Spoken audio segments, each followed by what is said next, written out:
asa boy apa? Lepas sian penyakit corona. Karena di hotel son aman ya, nggak ada. Tapi di sope tong do adongaha. Ada kematian. Mungkin bukan karena penyakit corona, ya. Jadi tidak ada di dunia ini yang lepas dari apa? Kematian. Ia adalah musuh yang selalu mengintai di mana-mana. Jadi kematian adalah musuh yang selalu mengintai. Bukan hanya kepada orang tua yang seorang Pak Malau yang sudah tua. Tu orang muda pe arong do. Tu naposo bahkan tu dak danak pe. Bisa saja ada apa kematian. Jadi sudah kita pasti melalui berbagai masa atau waktu. Tumpe secara individu pasti berbeda sebagai contoh di bagasan penghotbah perjamita turu dokon adong waktu tubuh, adong waktu apa? Meninggal, ada waktu menangis, ada waktu apa? Tertawa, ada waktu membuang, ada waktu untuk mengumpulkan dan lain sebagainya. Ada waktunya, ya, ada waktunya. Ido alana dokon di perjamita walu ay walu. Tidak ada seorang pun berkuasa menahan angin dan tidak seorang pun berkuasa atas hari kematian. Tumpe gudang hartana, ya, tumpe gudang hartana, nalaho mengurus dagingna, asa boy sehat. Satu waktu bisa saja hartanya itu tidak bisa menyelamatkan nyawanya. Mungkin sebelumnya nunga mana? Nunga marpoya-poya, makan dan minum, apa saja dimakan, segala yang bergerak dimakan, ya. Padahal Alkitab katakan tidak boleh sembarangan memakan kecuali yang diizinkan apa? Tuhan. Mungkin mabuk-mabuk, minum, marisap, bahkan sampai ganja. Akhirnya di dalam hidupnya bahwa tubuhnya sudah rusak. Ya, dong gulang hepek kuna rohana, molo nang ganti ginjal boy, molo ganti apa jantung boleh, ada cukup uangnya. Tetapi walaupun banyak uangnya, ya efek atau akibat dari pilihannya yang salah, ya dia tidak bisa berkuasa menahan apa? Angin, menahan apa? Hari kematian. Ya. Baik. Dalam buku Ayub, Job 14 ayat 10 dokor sonon. Tetapi bila manusia mati, maka tidak berdayalah ia. Betul ini? Molo manusia mati tidak berdaya, betul? Oke, nanti akan saya lihat. Ya. Bila orang binasa, di manakah ia? Kalau manusia mati, dapatkah ia hidup lagi? Maka aku akan menaruh harap selama hari-hari pergumulanku sampai tiba giliranku. Si Ayub ini, si Job. Kalau manusia mati, tidak berdaya. Jadi Bapak Ibu, bahwa hati kita boleh saja menjerit, ingin mengetahui sesungguhnya kebenaran yang sebenarnya tentang kematian dan memiliki kedamaian saat menghadapi kuburan. Ya, ini makan kuburan satu suku berbeda-beda, ya. Dan itu sebabnya semua kita sedang menunggu giliran kita untuk apa? Untuk mati. Karena tidak ada yang bisa menahan kalau sudah datang hari apa? Hari kematian. Kita sedang menunggu giliran. Pertanyaan manang suku-suku dia. Sudahkah damang dok dainang bersedia kalau kematian itu datang? Hanya orang-orang yang dikasihi Allah. Judul anak ian. Kasih Allah kepada orang apa? Yang mati. yang tetap dia tidak takut bila mana tiba hari kematian, karena dia sudah memiliki juru selamat pribadinya. Hanya orang-orang yang menerima pengharapan dari Yesus, yang bersedia kepada kematian yang apa? Yang datang. Torop haporseon tentang orang mati, ya. Ada berbagai kepercayaan tentang orang mati. Yang pertama itu kosono.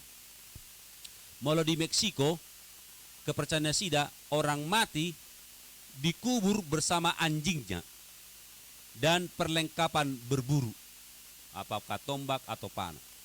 Ini kalau molo mate di Meksiko di do biang nope dikubur, do di Leonaha tombak.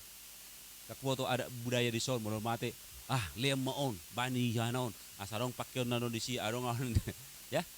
Ini kira-kira mirip-mirip lah ini di Meksiko. Yang kedua, iya dimasuk handphone nas asa buen non marah telepon. Unang lupa apa masuk pulsanya ini asa buen. Di Mesir. Jadi kepercayaan di Mesir tentang orang mati sonon. Orang mati dikubur dengan pembantu atau dayang-dayangna. Ini ada budayanya. Di Cina, ya, ini kepercayaan tentang orang mati. Abu orang mati yang sudah dibakar dihanyutkan bersama uang-uang kertasnya. Ya, umumnya memang mereka ini kan kalau orang mati dibakar, ya karena sudah penduduknya padat, ya dan gabe gudangan non tempat kuburan tanona HP dan cukup be, padahal penduduknya paling padat. Jadi dibakar, baru dia apa lagi? Ya dihanyutkan di air, di sungai atau di laut bersama dengan uang kertasnya.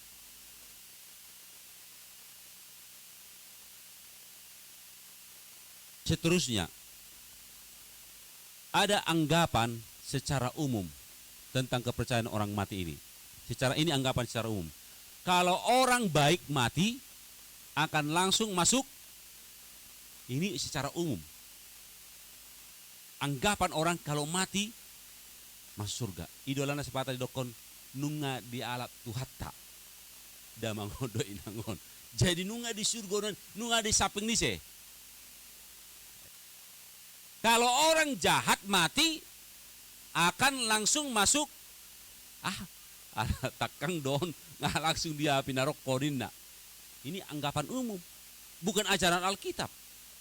Ya, apa kata Alkitab? Kan gini, sebenarnya kita kan rusun kalau belajar Alkitab. Apa kata Alkitab? Bukan apa kata budaya, bukan apa yang dikatakan orang, enggak. Tapi apa kata Alkitab tentang orang mati? Bagaimana Allah mengasihi orang-orang mati? Ya. 1 Tesalonika 4 ayat 13. Selanjutnya, kami tidak mau, saudara-saudara, bahwa kamu tidak mengetahui tentang mereka yang meninggal, supaya kamu jangan berduka cita seperti orang-orang lain yang tidak mempunyai pengharapan. Damang do dainang akan apa sebulung. Kami datang di sini untuk memberikan pengharapan kepada kita semua. Molo sogot anon manang haduan adong hamatean asa unang gabeso di boto hamu songo dia hadokon ni halak na mate. Asa unang adong dihamu na songon halak na somarugamo sehingga molo adong hamatean gabe saay humatangi semana diribaki bajuna dagingna aladang adong pakirimon. Kalau tidak ada pengharapan, memang dia akan susah.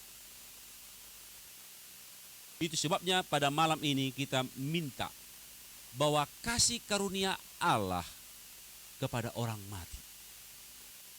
Bagaimana kebenaran tentang kematian kata Alkitab? Tentu kita akan belajar, ya. Sungguh dia do asal mula, ya, asal mula ni jolmai di topai se debata. Di bahkan Kejadian sada Musa 2:7 dokon. Ketika itulah Tuhan Allah membentuk manusia itu dari apa? Dari debutan. Jadi jolmaon hita ya oputena perjolo siadam ya di topa debata sedia siatano ya siatano. Lalu dokosonon di ayat itu dung digana ya, digana jolmai siat tano, dibentuk di mana, uluna, badanna, tanganna, adorana, sudah pakna, ya, didokon lalu menghembuskan napas hidup ke dalam hidungnya. Demikianlah manusia itu menjadi makhluk yang hidup. Jadi pada mulanya si Adam ditopa de batas siat tano.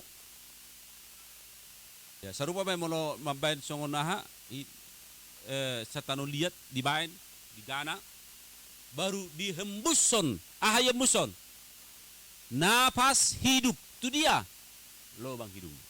Ya. Jadi jolmai berarti tubuh tambah napas baru pegabeha manusia hidup. Jadi kita ini dari tanah jadi tubuh tambah napas. Ya.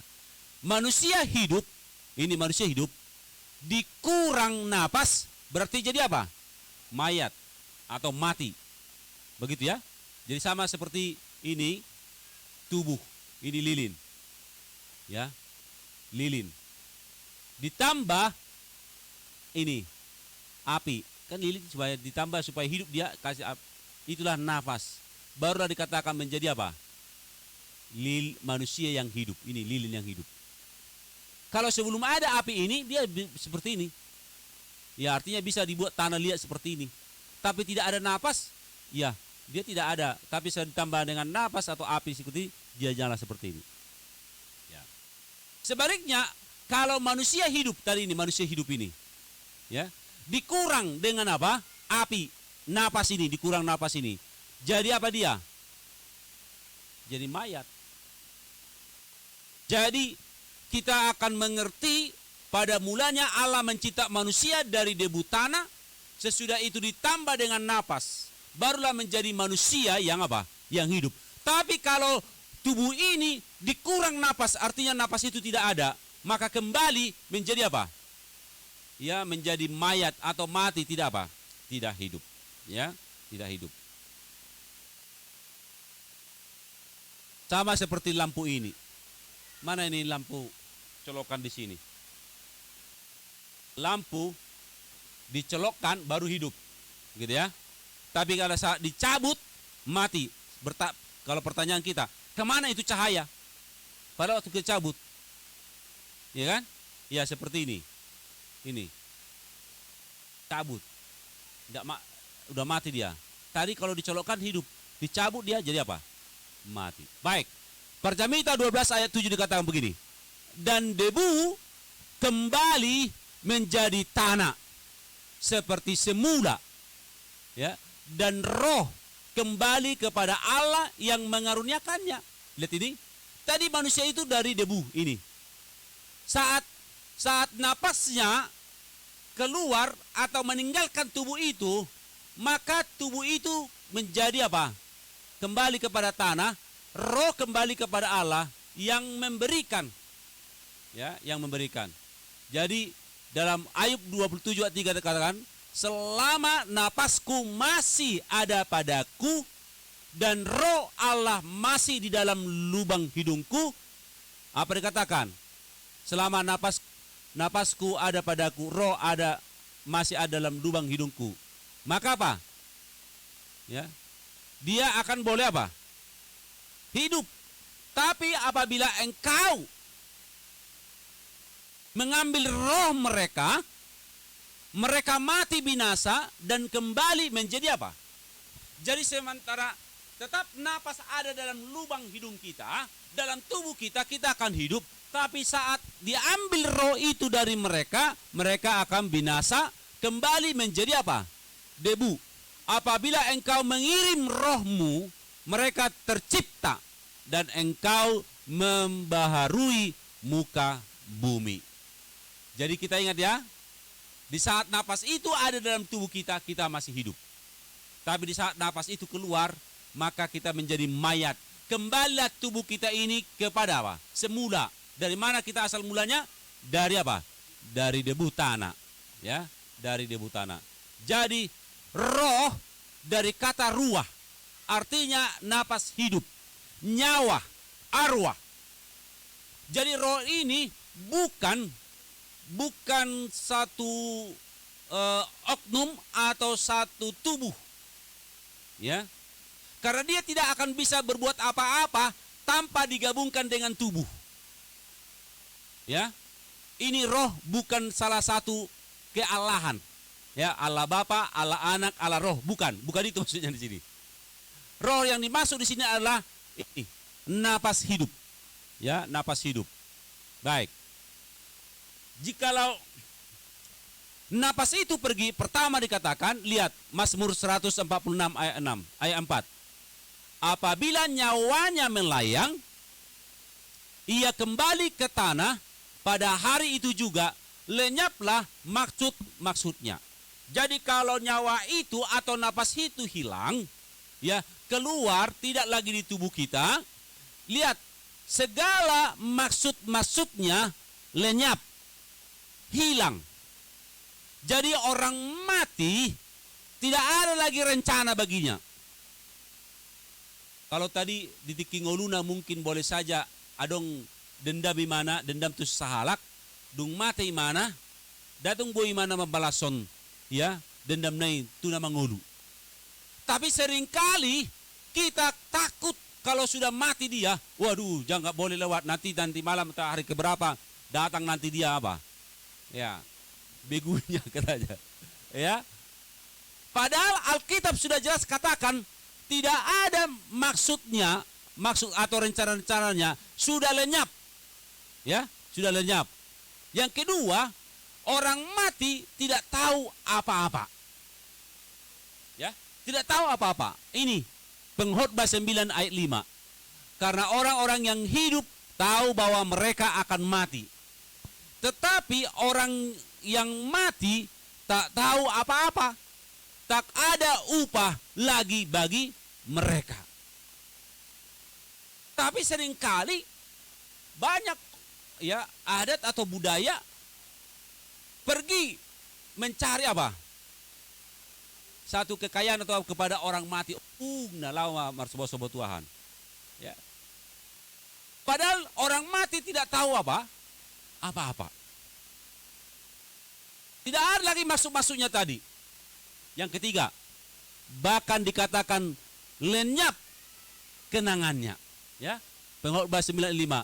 Bahkan kenangan kepada mereka sudah lenyap.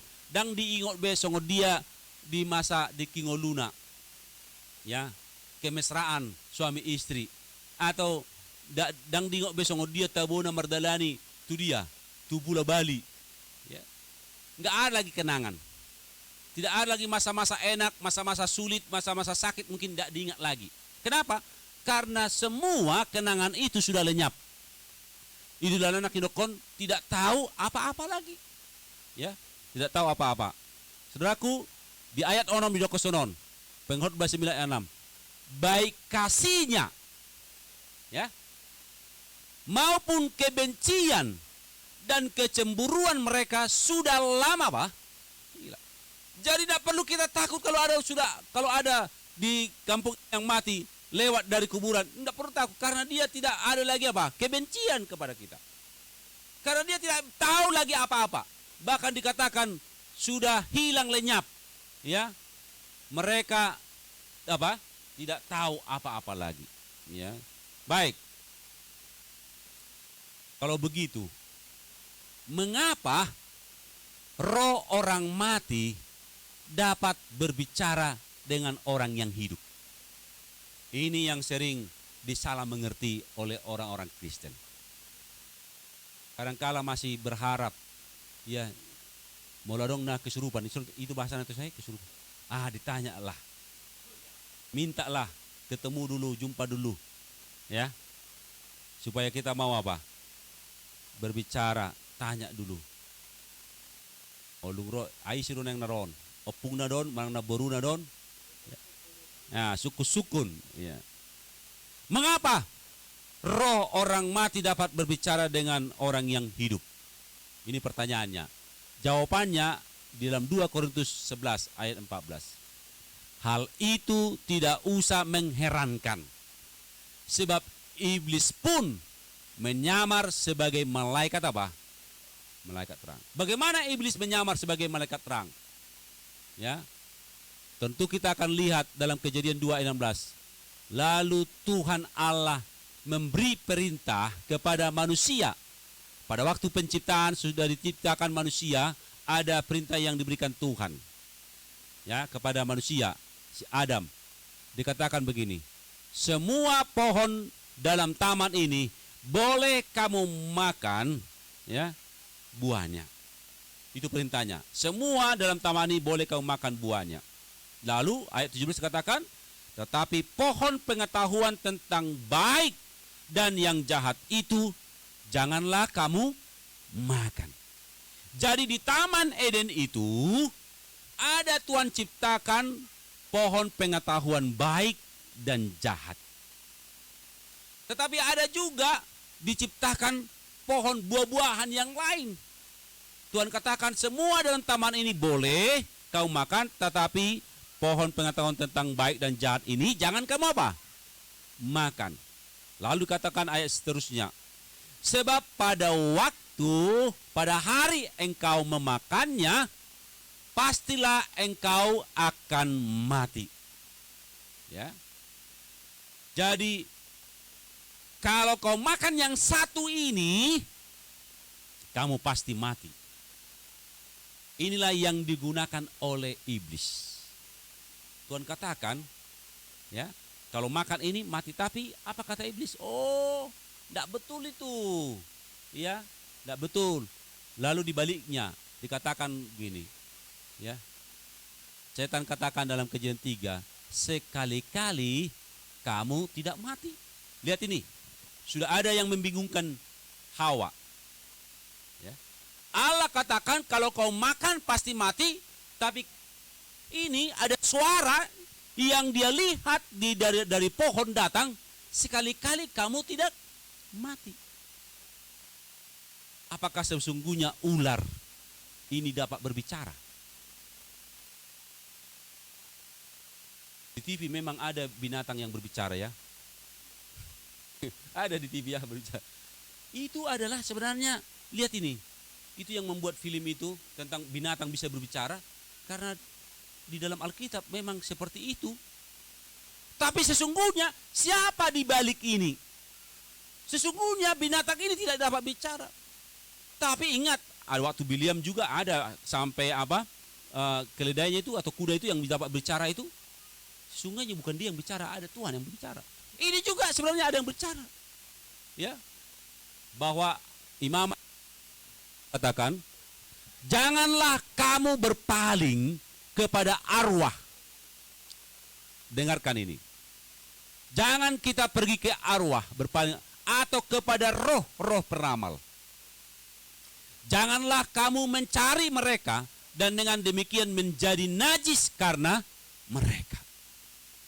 Alkitab jelas katakan, unang laut tu peramal, unang laut tu datu. Itu kenejikan. Ya. Ulangan 18 ayat 10 katakan, di antaramu janganlah didapati seorang penyihir. Ada bahasa Batak teh penyihir. Sihir, ya. Ya. Jangan ada pada tukang sihir. Ya, sebalik mata, ya. Sebalik mata. Ayat 11. Ulangan 18 ayat 11. Bahkan dikatakan seorang pemantra. Wah, mantra. Ya. Ya, tabas-tabas, kan? Ataupun seorang yang bertanya kepada arah. Jangan pergi kepada penyihir, pemantra. Jangan bertanya kepada arwah atau kepada roh peramal atau yang meminta petunjuk kepada orang-orang mati. Ini tadi, minta petunjuk kepada orang-orang mati. Ya, orang kesurupan minta petunjuk. Ay bahasa di do mati on. Na baron na dicukun. Sesungguhnya siapa itu? Itulah pelajaran kita, ya. Lalu katakan, sebab setiap orang yang melakukan hal-hal ini adalah kekejian bagi siapa? Jadi dang boy damang dainang lahi itu datu. Itu artinya kita sudah menduakan Tuhan. Kita jadi sudah percaya ke sana, percaya ke sini. Ayat Alkitab katakan tidak boleh kita dua Tuhan. Pasti ada yang kita kasihi, ada yang kurang kita kasihi. Ya. Saudaraku, 2 Korintus 11 ayat 14 katakan begini. Hal itu tidak usah mengherankan. Lihat ini, sebab iblis pun menyamar sebagai apa? Malaikat terang. Jadi jangan heran. Kenapa dia bisa menjawab mengalusi suara ni opung najului? Karena memang setan bisa mengikuti gerak-gerik orang yang mati itu saat apa? Songo dia mana tikingoluna. Bisa diikuti. Bagaimana suaranya? Sekarang ini juga ada yang bisa, ada orang yang bisa mengikuti suara. Hari berkamui di mana si adong naposo di songon suara si Joko ibu ibai. Sampai adong begini gimana lu karena mirip seperti suara. Bisa. Itu bayangkan itu baru manusia. Iya. Ada yang beberapa meniru suara-suara yang lain, bintang-bintang ya. Lihat itu. Itu baru manusia. Belum apa? Iblis ini lebih setingkat lebih tinggi dari kita. Ya. Dia bisa meniru semua bahasa manusia. Mulai sian lari kita di pertibion nunga di noti ngai boto pelajar songo dia. Gerak-gerikna. Songo dia dong nguluni si mana hampunon. Songo dia cara makatai, songo dia mana cara minum. Songo dia cara mana dung minum goyong-goyong sonon di boto. Jadi bolo orang dung mate non disuku muse, wah ibai songo ngoluneng. Idolan dokon jangan tidak usah mengherankan sebab iblis pun menyamar sebagai malaikat terang. Ya. Jadi orang mati sesungguhnya tadi tidak tahu apa-apa. Banyak orang mati, ya banyak orang takut, ya takut ini melewati kuburan. Termasuk saya waktu kecil. Ya, biar. HP ngani dokon naking orang mati tidak tahu apa-apa. Nunga mago holong na, nunga mago musi dokon apa? Benci, kebenciannya sudah hilang. Tapi saat kita lewat dari kuburan, gelap-gelap, itu merinding. Ya kan? Seakan-akan borat madagingon. Kenapa? Karena kurang memahami tentang apa? Orang mati. Padahal Alkitab katakan tidak ada lagi kasihnya, tidak ada lagi dendamnya. Ya. Mereka tidak tahu apa-apa. Gitu kan ya? Tidak tahu apa-apa. Jadi orang mati tidak bahagia dengan kuburan yang mahal. Ada orang kalau tiki kami di Pahai arung sampai puluhan juta, 50 juta, 100 juta kalau main kuburan. Ya mungkin di Tanah Batak, ya. Banyak itu kuburan-kuburan besar-besar dengan berharap dengan membuat kuburan opungna mewah, maka akan pinoparna akan dipasu-pasu. Menganggap bahwa arwah dari apa? Opung ini dari kuburan bagus itu akan memberkati keturunannya. Ya. Bahwa kepedihan karena kematian sering membakar bahwa kita sungguh-sungguh mengingini untuk percaya bahwa pasti seorang yang kita kasihi tidak benar-benar hilang. Dan jika kita cari, kita akan menemukan jalan agar kita masih dapat berbicara dengan mereka. Banyak. Ya. Oleh karena mereka sedih, mereka cari cara bagaimana supaya dapat kembali berbicara dengan orang-orang yang sudah meninggal yang kita kasihi. Alkitab menggambarkan kematian itu sebagai tidur. Ya, tapi tanpa mimpi. Jadi tidur tanpa mimpi. Yang kelak baru akan sadar kembali setelah apa? Kebangkitan. Dalam Alkitab ditulis 54 kali menyatakan mati itu sama dengan tidur. Kalau mati itu sama dengan tidur artinya yang orang mati itu dapat apa? Bangkit. Ya, dapat bangkit kembali. Dan sementara ya Yesus sendiri menyebutkan kematian adalah tidur, ya, bahwa ia menggunakan istilah yang sama untuk menggambarkan kematian dari kawannya, ya, Lazarus. Dia terangkan ini kepada Marta dan Maria. Di mana Lazarus itu meninggal, dia terangkan, ya. Di Yohanes 11 ayat 5 katakan, sekarang Yesus mengasihi Marta dan kakaknya perempuan dan Lazarus. Jadi Alkitab katakan Yesus memang mengasihi Marta, Maria, ya, dan juga apa? Lazarus. Karena memang Yesus sering singgah di rumah mereka. Setiap perjalanan melewati Galilea, Yesus singgah. Setiap dalam perjalanan penginjilan, Yesus singgah. Dia makan di sana dan tidur di sana. Dan dia mengasihi akan tiga bersaudara ini. Pada satu hari ketika Yesus dan murid-muridnya, ya, keluar dari sungai Yordan dan menerima sebuah pesan, ya, menerima sebuah pesan yang penting dari ketiga temannya di Betani, ya, di Betani. Karena disitulah tinggal Maria dan apa? Marta. Bahwa berita itu bahwa Lazarus dikatakan sedang apa? Sedang sakit. Tetapi Yesus masih tinggal selama 2 hari lagi. Padahal itu dia sudah dengar sahabatnya. Dia sudah dengar orang yang dikasihinya sedang sakit. Tapi dia, ya, masih tinggal 2 hari lagi. Ditunggu. Ya. Lihat sini, Lazarus, saudara kita telah tertidur, dia katakan. Tetapi aku pergi ke sana untuk membangunkannya. Maka kata murid-muridnya kepadanya, Tuhan, jikalau ia tertidur, ia akan sembuh. Jadi karena dia tunda untuk pergi cepat-cepat, enggak pergi cepat-cepat, dia datang kabar bahwa dia sudah apa? Sudah mati. Tapi sesudah mati, Yesus katakan, aku akan pergi membangunkannya. Apa kata muridnya? Tuhan, jika ia tertidur, ia akan sembuh. Ya, karena itu akhirnya Yesus berkata dengan terus terang bahwa Lazarus sudah apa? Sudah mati. Tetapi dikatakan ayat 11, Yohanes 11 ayat 15. Tetapi syukurlah aku tidak hadir pada waktu itu.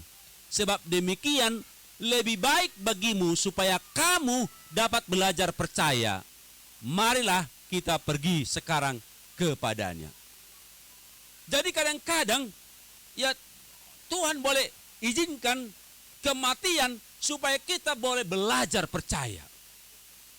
Bagaimana ini pelajaran kepada Lazarus, kepada Maria dan Marta, supaya mereka boleh belajar percaya kepada Yesus. Ya. Dikatakan bahwa mereka pergi berjalan ke Betania, di mana keluarga ya 3 bersaudara ini tinggal. Dan pada saat mereka mendekati kota itu, Marta datang berlari, ya, menjumpai siapa? Menjumpai Yesus. Menemui rombongan Yesus ini.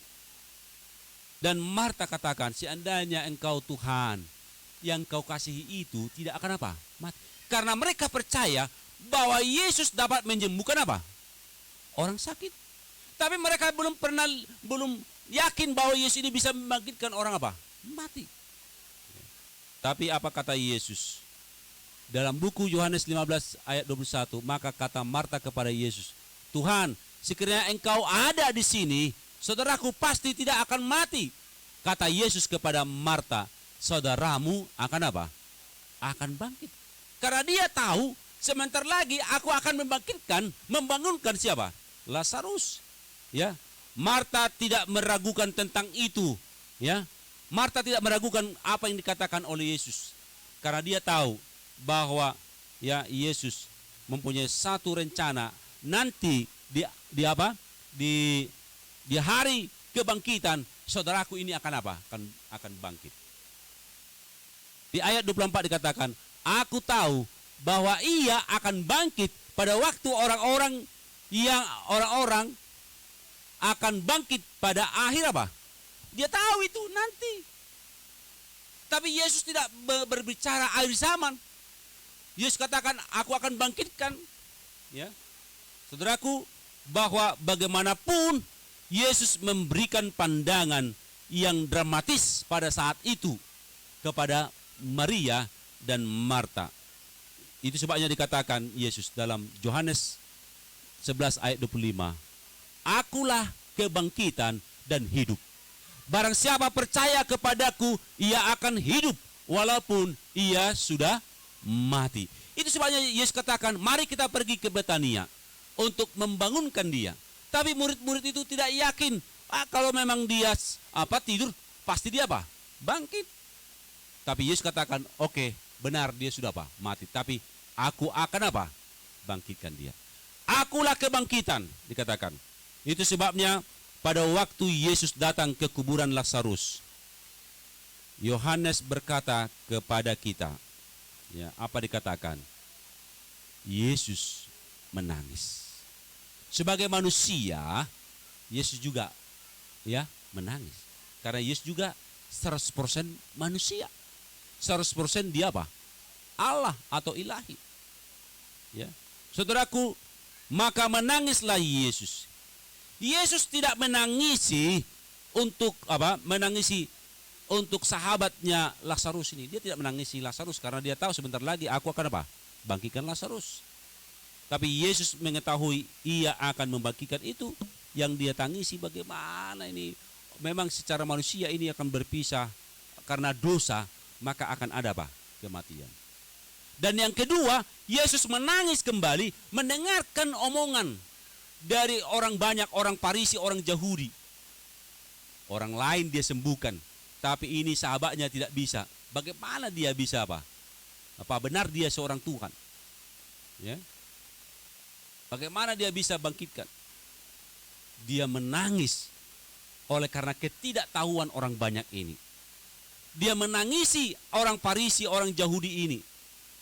Oleh karena sebentar lagi Yesus melihat bahwa kota Yerusalem akan dikepung dan banyak orang mati tanpa tanpa memiliki pengharapan.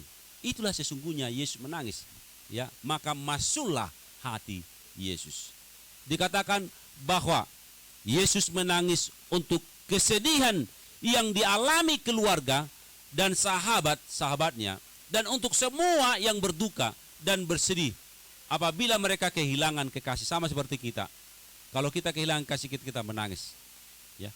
Tapi maka masuklah hati Yesus yang kedua kepada orang-orang yang tidak memiliki pengharapan atas kebangkitan. Ya. Akhirnya dikatakan, di mana kamu letakkan Lazarus?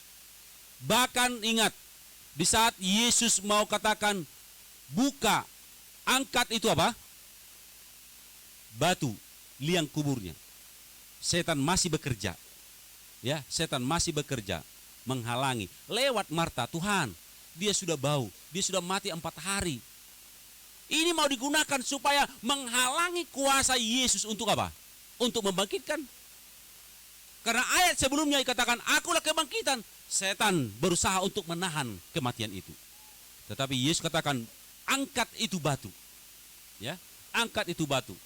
Lalu dikatakan, apa yang Yesus katakan? Dia berteriak dengan suara yang nyaring, Lazarus, marilah keluar. Saudaraku sangat bersyukur.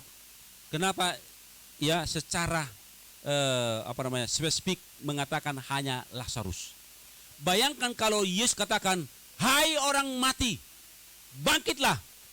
Berapa yang bangkit? Bukan hanya Lazarus yang bangkit. Tapi secara spesifik dikatakan, Lazarus keluar. Maka dia keluar, tapi dengan pakaian kapan? Ya. Dan dia dia melompat-lompat, ya. Dia keluar dari kuburan itu. Itu sebabnya dalam Yohanes 11 ayat 25, akulah kebangkitan dan hidup. Barang siapa percaya kepadaku, ia akan hidup walaupun ia sudah mati. Bapak Ibu Saudaraku yang kasih, ada banyak ada perbedaan kalimat-kalimat kalau di kuburan, ya, bagi orang kafir dan juga mungkin orang yang tidak percaya kepada Yesus. Kata-kata ya yang dituliskan di dalam apa namanya nisan itu ada banyak yang berbeda. Ya, ada coba kita lihat satu persatu. Pernah lihat ini di liang kuburan? Selamat tinggal untuk selamanya. Ya. Atau mungkin kadang juga kita menangis selamat tinggal. Ini bagi orang kafir, orang yang tidak percaya kepada kebangkitan. Karena dia tahu bahwa tidak ada lagi pengharapan, tidak ada lagi untuk bisa bertemu. Ya. Berulang-ulang kata kesedihan ini dituliskan. Selamat berpisah untuk selamanya, atau selamat berpisah untuk keabadian. Ya. Lalu ya coba kita perhatikan tulisan dia yang lain. Ini ada tulisan ini. Selamat berpisah sampai berjumpa kembali. Kira-kira benar nggak ini? Inilah pengharapan orang Kristen. Karena kita tahu kematian bukan akhir dari segala-galanya. Kematian adalah awal untuk memiliki pengharapan. Karena kita akan bertemu kembali, ya. Kita akan ketemu kembali. Bahwa sering ya dalam kuburan ini dituliskan dipenuhi dengan pengharapan-pengharapan dan keteguhan hati untuk menantikan satu hari apa? Satu hari kebangkitan. Dalam buku Yohanes 5 ayat 28 sampai 29 katakan, ada dua macam kebangkitan. Inilah orang-orang yang dikasihi Tuhan, kasih karunia Allah kepada yang mati. Ya. Bangkit untuk hidup kekal. Ini kebangkitan yang pertama. Bersyukurlah kalau kita nanti mati tapi kita mendapatkan kebangkitan yang pertama untuk kehidupan yang kekal. Kebangkitan dalam buku Matius 27 ayat 52. Ini istimewa ini. Ya. Ada mungkin yang baca. Coba baca dulu nih ayat ini. Kebangkitan kekal. Ini pada waktu Yesus ya bangkit dari apa? Kematian. Banyak juga ini kebangkitan yang istimewa ini. Banyak juga dalam kubur itu juga ikut bangkit. Tetapi di sini adalah pada waktu secara umum adalah kebangkitan pada waktu kedatangan Yesus kedua kali. Dipanggillah setiap nama yang mengasihi dia. Sehingga apa? Dia keluar bangkit. Inilah kebangkitan hidup kekal. Tapi ada juga kebangkitan untuk dihukum. Ya, ini kebangkitan yang kedua. Pada waktu Yesus nanti datang kedua kali bersama dengan orang-orang ditebus yang sudah naik di sorga itu turun lagi, maka dibangkitkan lagi. Orang-orang yang jahat yang masih tinggal di bumi ini dibangkitkan untuk mendapatkan apa? Hukuman. Tapi ada juga kebangkitan istimewa. Ini siapa yang membunuh, yang menusuk Yesus waktu disalib itu pada waktu kedatangannya ini ada untuk dapat penghukuman. Ya. Dan secara umum adalah pada waktu kedatangan Yesus. Ya. Ya. Bahwa dia akan memanggil ya atau membangkitkan orang-orang yang mati yang tidak percaya kepada Tuhan untuk mendapatkan apa? Hukuman. Baik, saudaraku, Yohanes 5 ayat 28 dikatakan, janganlah kamu heran akan hal itu, sebab saatnya akan tiba bahwa semua orang yang di dalam kubur akan mendengar suaranya. Ya, akan mendengar suaranya. Inilah orang Allah yang mengasihi orang-orang apa? Yang mati. Dan mereka yang telah berbuat baik akan keluar dan bangkit untuk hidup yang apa? Untuk hidup yang kekal. Dan mereka yang berbuat jahat akan bangkit untuk apa? Untuk dihukum. Jadi bolehlah kita pikirkan sejenak. Apabila orang pergi ke surga atau ke neraka, kematian, mengapa ada kebangkitan lagi? Kalau memang benar, kalau ada orang mati, nggak masuk ke surga nina, atau sudah ke neraka. Lalu pertanyaannya, kalau begitu, mengapa ada perlu lagi kebangkitan? Karena sudah naik surga. Bayangkan pada waktu Lazarus dipanggil, kalau seandainya dia di sorga, Yesus juga katakan apa? Lazarus turunlah dari mana? Dari sorga. Ternyata Yesus tidak katakan itu. Karena dia tahu orang mati itu tetap dikubur. Tidak naik ke sorga. Itu sebabnya dipanggil dari kuburan itu. Ya, saudaraku, kelihatannya begitu sederhana. Jika orang mati, mereka tidur, mereka beristirahat dari pekerjaan dan kesusahan sampai Yesus datang kedua kali. Ya, dan dia datang untuk siapa? Dia datang untuk apa? Ia datang membangkitkan dan mempersatukan dengan semua orang-orang yang dikasihinya. Jadi dia datang untuk membangkitkan dan mempersatukan. Kita bertemu kembali dengan orang-orang yang apa? Yang terdahulu dengan kita, ya, yang kita kasihi. Jadi inilah kabar baiknya, bahwa sesudah itu dikatakan kita yang hidup, yang masih tinggal akan diangkat bersama-sama dengan mereka dalam awan menyongsong Tuhan yang kasar. Jadi kalau kita masih hidup pada waktu Yesus datang kedua kali, kita pun akan diubahkan Tuhan, diangkat ke awan. Sementara orang yang mati yang lebih dahulu itu, yang dikasihi oleh Tuhan itu akan dibangkitkan dan dia naik pertama. Tidak ada duluan kita. Orang yang mati ini yang diangkat di awan, lalu kita yang hidup, ya, akan diubahkan lalu diangkat, bertemulah di awan. Ya, itulah kasih Allah kepada orang mati. Dan kita akan selama-lamanya bersama dengan siapa? Tuhan. Kita akan melihat bahwa semua yang diselamatkan akan memiliki tubuh yang mulia seperti Yesus. Dan mereka akan menerima hidup yang kekal. Dan mereka akan bersama-sama Tuhan selama-lamanya. Kita senang bahwa kita sudah semakin dekat kepada kedatangan Yesus. Ya, bahwa pemberian yang berharga dari kehidupan yang kekal adalah satu janji kepada tiap-tiap orang yang mau menerima Kristus sebagai penebus dan Tuhannya. Dan harganya hanya penyerahan hati. Ya. Adakah kita mau menyerahkan hati kita kepada Yesus? Ya. Sebuah hati yang dibaharui dan diubah dari kesombongan hati, jadi hati yang dibarui. Di saat kita mungkin pada waktu manusia dosa, manusia lama kita banyak kejahatan, ada dosa. Sekarang apakah kita mau dengan hati kita yang tulus menerima Dia sebagai Tuhan dan Juru Selamat pribadi kita? Di saat kita mau menerima Dia, Kristus akan datang untuk juga mengubahkan kita dan mengangkat kita masuk surga. Jadi kasih Allah bagi orang mati, saudara boleh mendapatkan damai ini. Kita semua boleh mendapatkan kasih Allah ini. Di saat kita memiliki pengharapan, di saat jaminan itu Tuhan berikan, jikalau kita pun mati di dalam Tuhan, maka Dia akan bangkitkan kembali di saat kedatangannya yang kedua kali. Kiranya Tuhan memberkati kita semua. Kiranya Tuhan akan menolong kita untuk kita tidak perlu takut bila mana menghadapi kematian datang, bila mana selalu kita serahkan hati kita kepada siapa?